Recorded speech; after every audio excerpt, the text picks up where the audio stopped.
You guys made your way to the not innermost, but the intersection of King Ranperre's tomb, coming out from the underground. You guys also know that goblins had taken up residence, like a lot of goblins had taken up residence in KRT. You have not experienced them yet. You guys can give me perception rolls. What is a D&D game if we don't start off with perception? Kamishi and good old Mega Peepers, you guys sort of take a clock of your surroundings, right? You're coming out from a cave. You immediately notice that to your right is sort of this narrow hallway with ruins on each side. You see that a lot of the ruins have crumbled and there's stone all over the place. The stone is extremely loose. You definitely have to shuffle your way through it. To your left, it looks a little bit cleaner. You see a few worms that are kind of doing their thing, wafting back and forth. You also seem to see some like wooden barricades to your left. It does look like there's a place to go to your right, but it also looks like there's more rubble there as well. So, it seems some kind adventurers have done us the favor and blocked the path ahead, meaning that we shouldn't go that way. We should go towards the rubble. From my perspective, can I know if it's like goblin made or human made? Give me knowledge engineering. 20. Those are crude barricades thrown together with bits of wood. It feels goblin made. It feels like a rush job. You know, someone was just trying to put it up quickly. You can clock from here on a 20. The wood is pretty dried out. It's likely to be very flammable, although whether or not starting a fire here, you're not sure if that's necessarily a good idea. Are we trying to find my brothers here, or are we just trying to find the chest? As I was saying, it is often a common courtesy for adventurers to leave behind barricades such as these to prevent a waste of time, so to speak. They could be guarding something behind the barricade. We can go further and check it out. Mushroom. You look over at Mushroom, and he sort of looks at you, and almost like a dog cocks his head to the side. You know his mother was a vacuum. What do you guys want to do? I'll just clap my hands and Mushroom will start trotting forward. So Mushroom keeps walking forward. Give me just a quick initiative roll for Mushroom real quick. Mushroom does everything he can possibly do very loudly. Mushroom walks to here, looks to the side and sees that there are 3 goblins by a fire and also some goblins behind the wooden barricades. He gets here, turns around to you, starts waving and shaking as you start to hear goblins behind. Dave, you recognize the goblins are talking about Mushroom and are maybe going to make their way over to see Mushroom. Mushroom, Plan C. He rushes them. Is he attempting to do anything with this rush? Oh yeah, he's gonna whip out his nightsword and hit him. Okay, Mushroom sees 3 goblins. One of the goblins has a crossbow. One of the goblins has a small knife. Would you say it's a goblin weaver? I have said nothing so far. I'm just gonna go ahead and roll. Crit? I don't think it's confirmed though. It is not confirmed. You deal 7 points of damage to this Goblin Weaver. Mushroom runs forward, slashes into that Goblin Weaver. They immediately pull out their weapons and start screaming, yelling as loud as they can. Go ahead and roll me initiative overall. I'm gonna go here. The carbuncle comes rushing through, jumping from stone to stone to be able to get into position. You hear one of the goblins yell like, "What's that?" And another goblin go, "Tiny glow wrap." It is the goblins' turns. The melee goblin is going to make a swing at Mushroom. 14 to hit. That'll hit. He deals 5 points of slashing damage. The one with the crossbow is going to take some steps back. Do I get attack of opportunity? You do. 7 to hit. 7 is a miss. You try to make a swing with the night sword, and Mushroom just unfortunately throws it right into the stones on the ground. And the mage is going to move back. Now Carbuncle can use an attack of opportunity. You hit it. Yeah, 22. That Goblin Weaver is looking messed up, but it is going to cast a spell. He's going to cast Arrow on Mushroom. The arrow spell fires out from his hand, fires past it, hitting a worm behind it as the worm goes underground and disappears. Quetch, you're up. Do I see the goblins behind the barricades? Yes, you do. You see, and actually, since you've clocked it and mentioned it, you see at least 7 goblins behind the barricade. I immediately whip out my daggers and I say, "Davidix, friends of yours?" I don't have goblin friends. Fair enough. Charge full force. I don't want to see the pets in here alone, and I do a dash attack on that goblin there. Well, I tried. +2, right? Whoa. Yeah, 9 still doesn't cut it. My All right. Cam, you were up. I'll run forward far enough and do ninja rolls. Nope. Ninja rolls +1 AC? +1 to AC to every ally. David X, you are up. Can I stay here and prepare an action? Yeah, you can ready an action. I'll ready the repair action, and I'll tell Mushroom. Come here. So for those who don't know, readying an action is using your main action or your standard action to do a thing if the requirements are met. So effectively, Dave moved. He says, I'm going to ready repair for if Mushroom comes within range of me. If Mushroom comes within range of him, it triggers the readied action, which performs the action. Rookie, you're up. I am just going to dash to here. Top of the round, Mushroom. Mushroom is going to try and stab the goblin in front of him with a sword for a 7 to miss. And then he's Yep. going to move back towards invoking an attack of opportunity. 13 to hit. That'll hit. That meets. Now with the +1. Oh, no, it misses. Oh, yeah. Ninja roll coming in handy. Then Okay. I'm going to roll repair, which is 1d6, and he heals for 6 points. He'll go to 14, and then he'll move back into his original square at the last of his movement. J-Ray, you're up. I'm gonna dash straight forward as far as I can go. I'd You're it gonna as go close right to up to the yeah, barricade. right up to the barricade, and that's it for me. 'Cause it's- J-Ray, I want, so maybe a chain of things here. Give me a perception roll. On top of that, give me a survival roll. J-Ray, you, being the diligent knight, run up to the place where a lot of goblins are gathering, and you can notice that. You get up to this rickety wooden barricade, only to see that there are more barricades behind, but not just that. There are goblins ducking and weaving through these barricades in mass. As of now, past this barricade, you see 12 goblins. J-Ray, I think, finally put it together. He got to the bottom of his investigation on here, and he shouts out to the party, we might have bitten off more than we can chew. We need to be able to pull back. I see 12. It took No, it that you're- long to count 12. J-Ray, you're fine. Just take your torch to the wood. You got me in this predicament. I am not continuing by your word. You hear the goblins collectively say, "Move wood! We are gonna chase them." You hear one of them in the back shout, "Shiny small thing! We get shiny small." Wait, do you see Jingly Shine? You hear one of them in the back go, "Jingly shine! Where?" That's what I'm asking. God damn it. Rookie, you are up. I cast Fireball. You do manage to set the barricade on fire. You see the goblins go, rip their hands off of the wood and go, "Burning fire, hurt!" So let me take the moment to ask the party, what is the plan? When the barrier is destroyed, kill the next set and start the next fire. It can go around. I thought the plan was to book it. Yeah, I don't. There's no plan to continue to push against these goblins. There's no progress to be made. Friends, we must best make our retreat then, and I dash out of here. I follow after Wedge. Mushroom, I guess we're leaving. So realistically, I'm going to make 2 more rolls here for the goblins to see if they roll a nat 20. Outside that, you guys are able to just escape without any issue. So I actually just rolled a nat 20. I rolled a 17 and a nat 20, which means, J-Ray, you take max damage on one of those arrow bolts, so you take 8 points of damage. But outside that, you guys then escape. J-Ray, you look pretty bloodied. You alright? Yeah, I'm at 3. That kind of hurts for being frontline, I'm You're good. gonna give J-Ray the healing potion. which I immediately drink. J-Ray, give me a perception roll real quick. This is going to be your standard perception roll moving forward. Are you trying to be stealthy? As stealthy as a Gulka can, so he might be Roll me a- attempting to, but he's not Roll me great a- at it. Cool That's crit. 20 minus 2.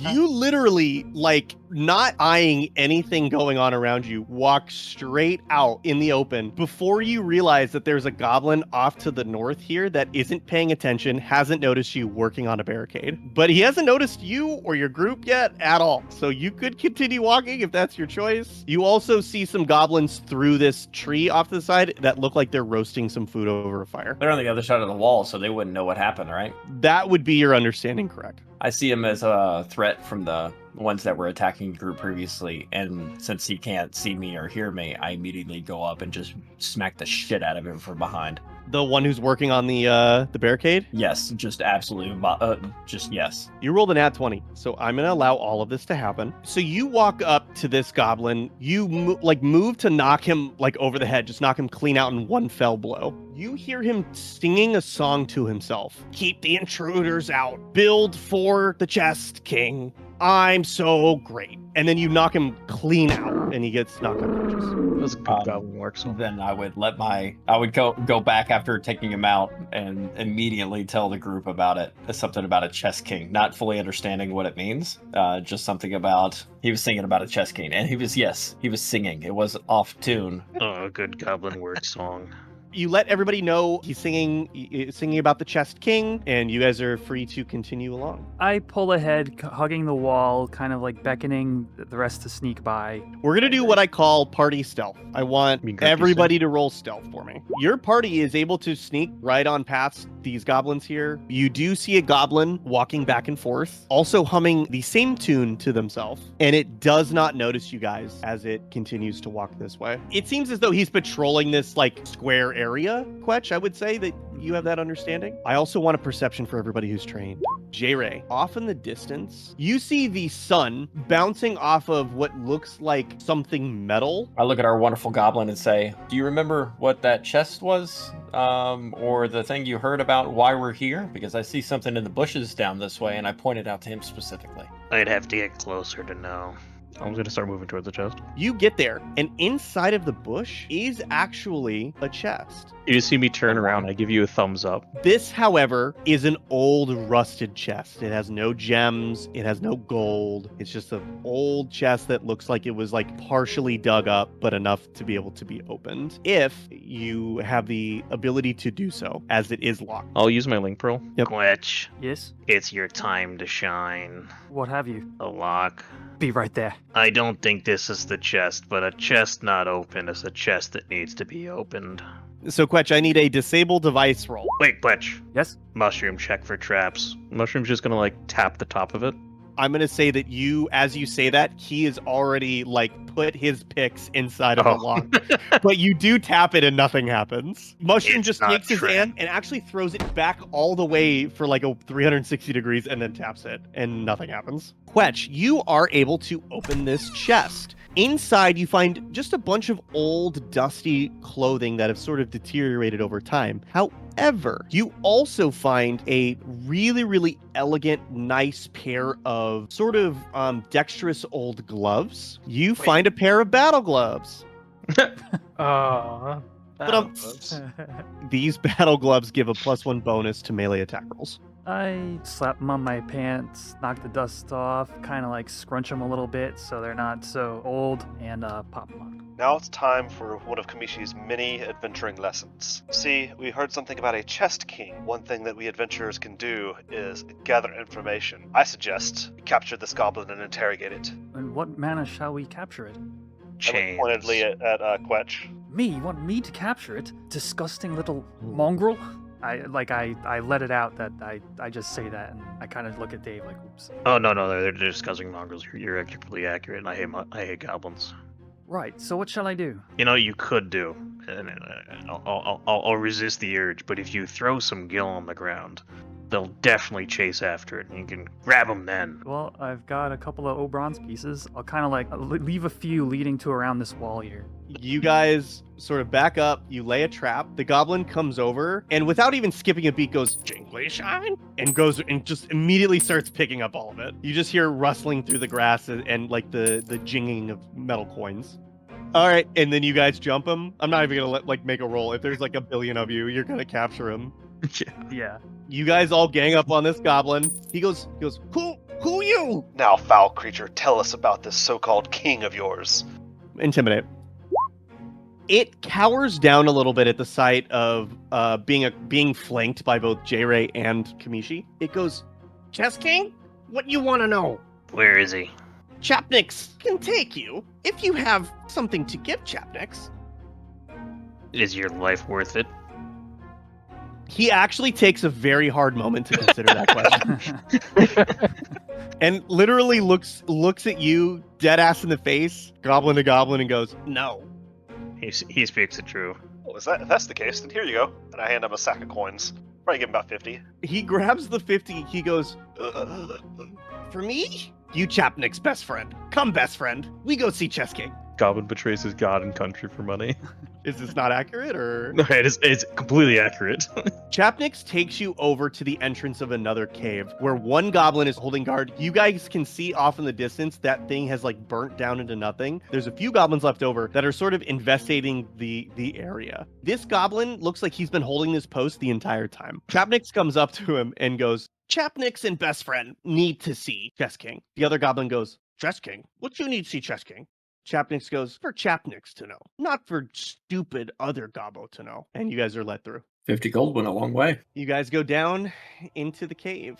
Chapniks keeps walking past goblins. A lot of the goblins like eye you guys, and Chapniks carries himself with such authority. There's a few goblins who stop him along the way through here, but he sort of, with confidence, takes out the sack of coins Kamishi gave him and gives them each like 1 gil and then moves on with his day, and you guys are all allowed to move through.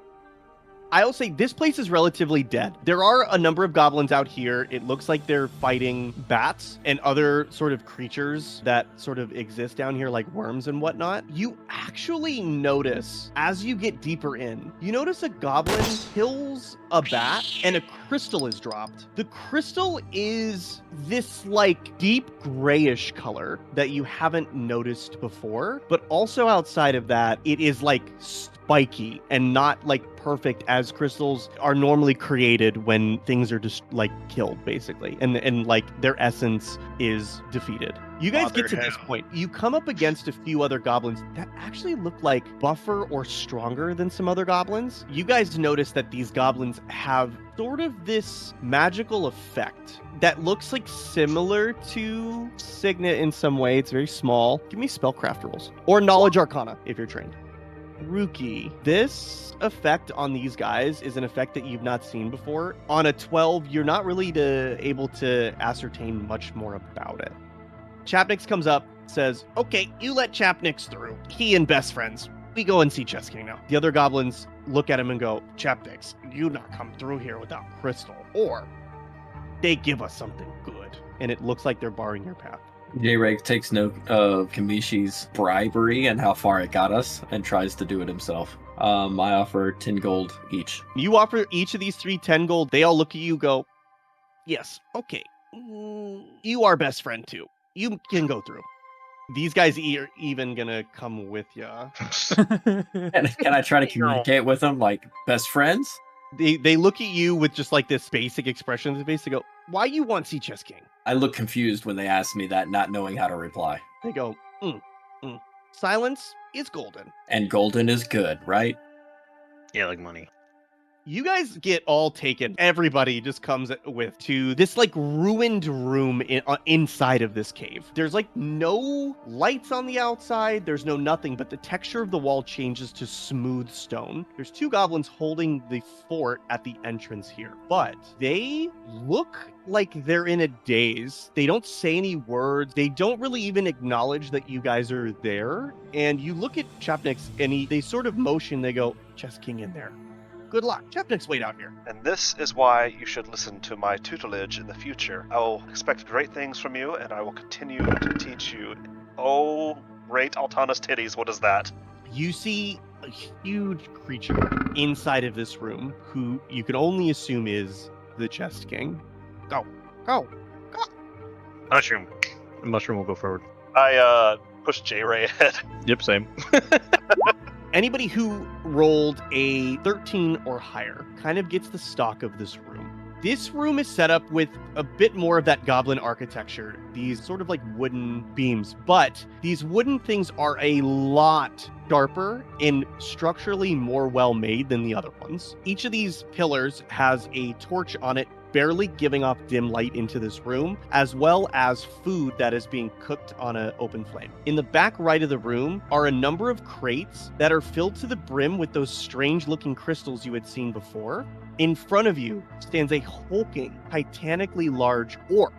You see that mark that some of those other goblins had is on him, but it's huge and on his chest. Behind him is a beautifully ornate gold-banded chest. But above that chest is this glowing crystal that gives off this brilliant purple glow that feels ominous and eerie at the same time. As you enter the room, you hear the being in front of you go, Who enters my chamber? Mishi's merry band of adventurers. And what business do you have here? We are but humble adventurers, seeking to explore these crypts, and we have made friends with your underlings here. They have brought us to you to meet you. And now that you've met me and are asking no more, you may go. Can I talk to him in Orc to be able to try to make a little bit of a bond with him? Yeah. I straight ask, what's with the crystal and what do you have going on here? We obviously came in peace and friendliness. I just want to know, we're seeing some things that aren't common in the world. Give me a diplomacy roll. He looks at you, he sort of raises his eyes, speaks back to you in Orcish and says, You may bask in the glow of this crystal, should you wish to. Come, step forward.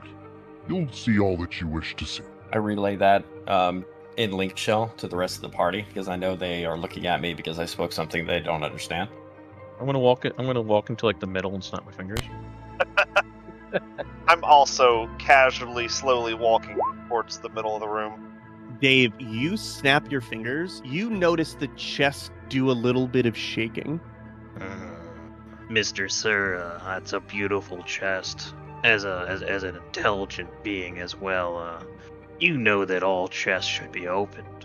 He goes over to the chest and opens it. Just barely. He pulls You need to something snap my out. fingers again.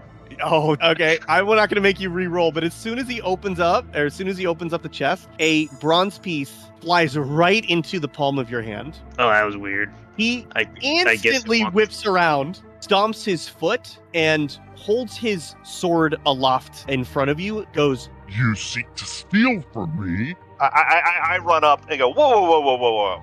We're just friendly adventurers here. That was clearly an accident. I wouldn't even say an accident. I think it just chose me. Cam, give me a bluff on top of whatever you're doing here.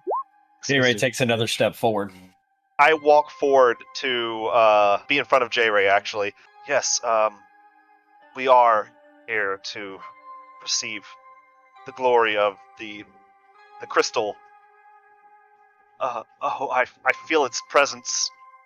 And I close my eyes and raise my hands. I open one eye to look at him and see his reaction.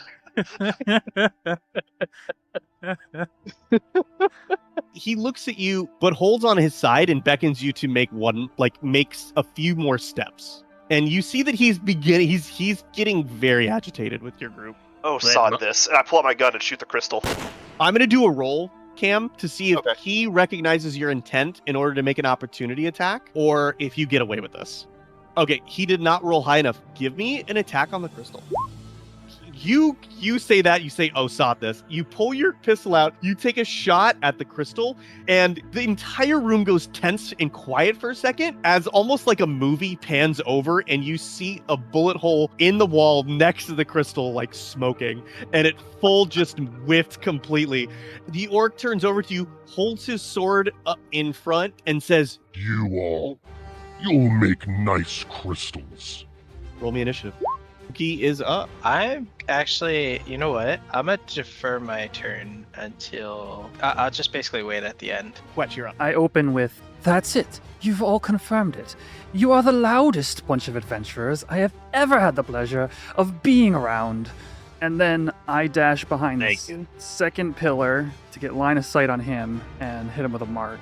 That'll be it for my turn. Dave. I'm going to walk up 5, 10, 15, 20, and I'm going to throw the blinding powder at his face. Give me like an attack roll with Dex. So like a ranged attack roll, Dex. basically. Plus. Davidix Mega Peepers runs up to get right up next to this large hulking orc, pulls out a wrapped bag, throws it at him. The orc takes so he does not dual wielding, he only has a sword in one hand. He takes his open other hand, raises it above his head, and knocks that blinding powder into the ground below him as it just scatters on the ground, doing nothing. That's my turn. Carbuncle. Carbuncle is gonna move up and attack. Carbuncle crits. I just want to say nothing has ever survived a carbuncle. Carbuncle deals 4 points of damage to this guy. 2 from Claw 1, and then 1 from Claw 2 times 2 for the confirmed crit. Carbuncle runs up this guy's leg, scratches into its leg. He shakes Carbuncle off and looks very disgruntled. It is his turn. He casts a spell, but he does it safely so that he doesn't provoke an opportunity attack. And you watch as this translucent rainbow barrier surrounds his entire being. He then takes his sword and makes an attack roll at Kamishi. He deals you 9 points of slashing damage. Cam, it is your turn. Before that, I'll take my turn. So you Agora's photosynthesis? Yeah. so that when it is Cammy's turn, he should gain HP. He'll gain 1 It's HP. tables. So I get knocked unconscious, then it's my turn. I gain 1 HP. Am I still prone, or what are the rules again? Getting up from prone is a full move action. So what I'm going to do is use my movement action to do Phantom Roll, Chaos Roll. Increase in +1 attack to everybody. If I get a 6, it's +2. Nope. So +1 physical attack damage to everyone, and I am not going to attack. I am going to drink a potion whenever I realize it's safe to do so. Right. Mushroom go first. Mushroom's going to dash, get in range, and move out of range. Which provokes an attack of opportunity. He does hit. I rolled a 1. Look, it's still 4 points of damage. Then going to move the remainder of his movement, so he's in a flanking position for anyone that's able to flank. It is technically safe for Cammy now. So I see him distracted, and I'll down my potion. All right, that's Jerry. I'm going to defend ally since he's within 5 feet of me. I'm going to obviously give him 2 of my AC, and then I'm going to use Intimidate to try to get it to look at me. So give me an Intimidate roll. You successfully antagonize him for 2 rounds. I want to move right beside Kamishi. Is this the top of the round? It is. He's going to use a legendary action. He is going to try and make a grapple roll against J-Ray. So he makes a grapple attack against you using his combat maneuver bonus. What is your combat maneuver defense? 15. He does successfully grapple you on his open free hand. You can't move or take actions that require 2 hands. You have a -4 to dex, a -2 to attacks and combat maneuvers. You cannot take attacks of opportunity. So you are grappled by him. As he grapples you, he lets out this ferocious yell that shakes the whole room, saying, I am Brand Bearer Velknuts, and I will take my crystals. go ahead, Rudy. Am I able to discern the magic that's being utilized? Like you said, he cloaked himself in this, like, was it like rainbow? Give me a aura? spellcraft roll. You do not know the spell that he cast. I'm gonna just make an attack with my light staff. All right, he takes another 6 points of damage as your light staff fires off a bolt of light and smacks him. Quetch, you are up. With my move action, I will uncork the Brave Potion in my inventory and chug it down. So you have +1 on attack rolls for a minute. And then with my standard action, I'll heft up my crossbow, Oh, okay, but not fire it. but not fire it. Dave, Okay. you're up. David X is going to move to flank, and I'm going to make 2 attacks full round action. The first one hits. You hit a 7. full while you're flanking, it's +1 damage, so it's going to be 7 damage total. He lets out a loud roar as you sort of move in, give him a good punch, knocking him sort of off kilter for a half second. That's the end of my turn. Carbuncle, Carbuncle does the thing. Hot and hot. you deal 1 1 more damage. point of damage. 2. Chaos. Chaos. Oh, Chaos. chaos. Well, Okay, it is his turn. You see him like flex the arm that is like holding J-Ray and grappling him as he runs J-Ray into the wooden spiky beam next to him. J-Ray, I need a fortitude save from you. Ooh, you saved, but you still take half damage. You take 4 points of damage as he slams you into this thing and destroys it. But you are not being grappled any longer, but you are prone. You also see him now with his free hand cast another spell. He's going to do it safely as to not provoke opportunity attacks. He succeeds as you see his sword become enveloped in like a glowing white light. So he has a buff from the previous turn and his sword is now glowing. Cam, it is your turn. Well, while I'm lying here, Yep. I'll give a rousing speech.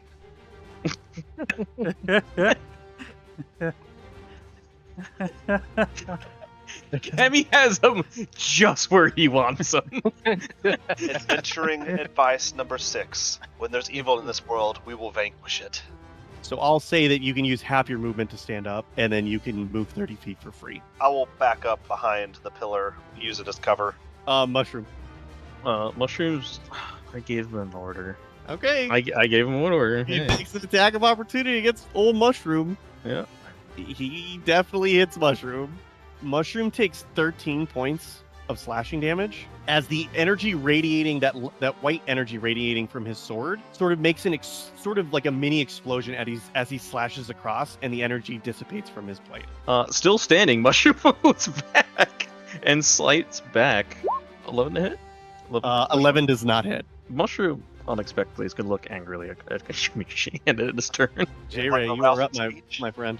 Yeah, I feel I'll like stand up Ray would be the one to be enthralled by my rousing speech. as you run behind the actual pillar. Yes. He's still giving the speech as he runs away. You guys got this. Then I'm going to straight attack.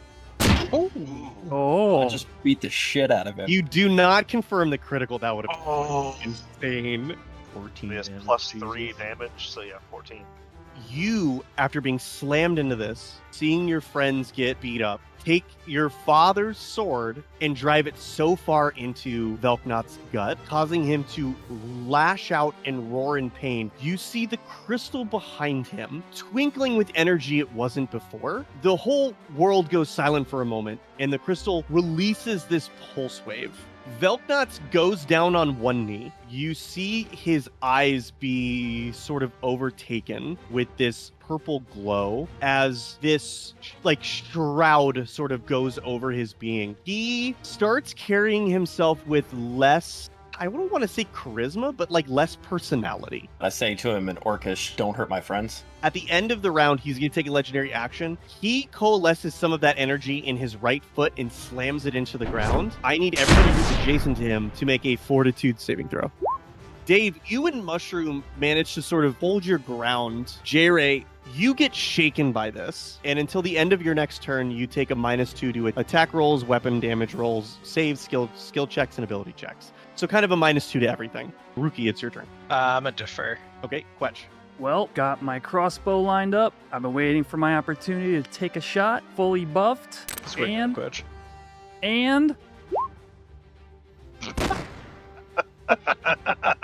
I miss him. You do. That's very astute of you. I spit an imaginary cigar to the side. I gotta get in there. And I use my move to get in range. What I'll say is, you will not be able to get a flanking position unless you risk the purple light. Oh no, I plan to go behind him, so that's fine. Great. Now that you've done that, can I have a will saving throw? Oh, is that a 20? That's a crit. Quetch, you walk over toward this crystal light. As you get close, visions in your head start to pop up of those grayish, weird crystals, and you hear sort of an ethereal, ghostly voice that says, Surrender. but you manage to shake that out of your head, maintain your composure, and focus on the fight at hand. David X, you're up. All right, I'm going to punch him. 17 hits, so 4 points of damage. Anything else? I'm going to move out of position and not leaving his range of threat, but get close to my boy. And then my turn. That's old Carbuncle. Carbuncle does the thing. Murder. 3 Just damage. slowly eating through this man's ankles. Okay, it is Velknot's turn. I roll the dice, and he is going to attack Quetch. What's your max health, Quetch? It's 9. He did 8 points. Ah! He is going to cast a spell. You see that he turns to the crystal and speaks some magic over it. And Safely. oh, no, actually, he does not. He provokes opportunity attacks from everybody around him. J-Ray, are you? What's up? J-Ray does 15, and then Dave does 6. Well, including your dirty tactics. I'm not flanking. Oh, well, yeah, I get it. Yeah, 22. I'm sorry. You all lay into him as he goes to cast the spell on this crystal. He doesn't even take notice as you slash and tear up all of, like his armor, you pierce his body. He is pushing forward. He casts his spell on the crystal. The crystal begins to sort of gather strength. That glow that's going that it was doing before the pulse is happening, and it puts you all very uneasy. Kamishi's turn. I am going to re-up Chaos Roll. Boom. Oh, plus Plus 2 2. to all damage. Then I am going to point and shoot. My luck pool says I can re-roll any die roll, so I'm going to spend one of those. Mushroom, you're up. 21. That For hits. 7 damage. He is on his last leg. J-Ray. And I'm just gonna smack him in the face again and hope my luck hasn't run out. Max damage. He still does Fucking- max damage. Hey! +2. And Chaos Roll's +2. Yeah, so you get +4. You deal 15 points of damage. All right, J-Ray. How do you kill J-Ray's this just- giant orc? How do you kill Ranperre Velknuts? I just repeat the same line I said to him last in Orcish, but I say it a little more verbally and say, "Don't fuck with my friends," and I just go straight for the neck. You take your long sword, you stick it right through his neck, you spin it around, taking off his head as he falls down to the ground. I was going to say unconscious. Very clearly dead and decapitated. The crystal that you see that is glowing, as soon as the life leaves from Velknuts, you see that crystal crack. The energy inside of it sort of float off and dissipate into the ether, and the crystal goes dark. After the crystal cracks, and that light dissipates from it, it sort of fades into like particles and dust and sort of is gone. You guys are left with the body of a large orc, a beautifully ornate chest, and a box of a bunch of unknown crystals off to the right. What do you guys do? I open the chest. Inside is a small handful of bronze pieces. It looks like there was a lot more in here, but they have since been given away, as well as a small leather-bound journal, an old ornate-looking Sandorian medal, and some like royal officers' garb, like not for battle, but for like diplomacy. I will If I- gladly carry that if you guys want. Yes, please. While they are doing that, I will grab the journal, flick through it real quick. On his body, you find a +1 ring of protection. You also find a scroll of inlight. So as you guys are sort of looting out this area, your goblin buddy comes back in. He goes, Chess King? What happened to Chess King? He fell over. That happened when you big. He's sleeping. Yes, that does happen when you big too. Well, you leave now? Or... Yeah, can you walk us out? Flick him one of the Ordell bronze pieces. I stare at Quetch. Quetch goes to flick him the piece. I immediately snap my fingers. The goblin looks so excited. His body starts like jumping back and forth, almost like dancing. Then it gets snapped back into David X's hands. Oh. You got a small fortune today. Be a happy gobbo. All right. Come with me. And he leads you guys back out. I mean, ultimately, you are able to make it out of the tomb before nightfall, and you are able to make it back to Sandoria in one piece. You see, Quetch, I might have some bad ideas, but I sometimes have great ideas. I give a little kick to Mushroom and say, yeah, you made this little sport. Yeah. Do you know what his father was? I haven't the faintest. And we'll cut the black.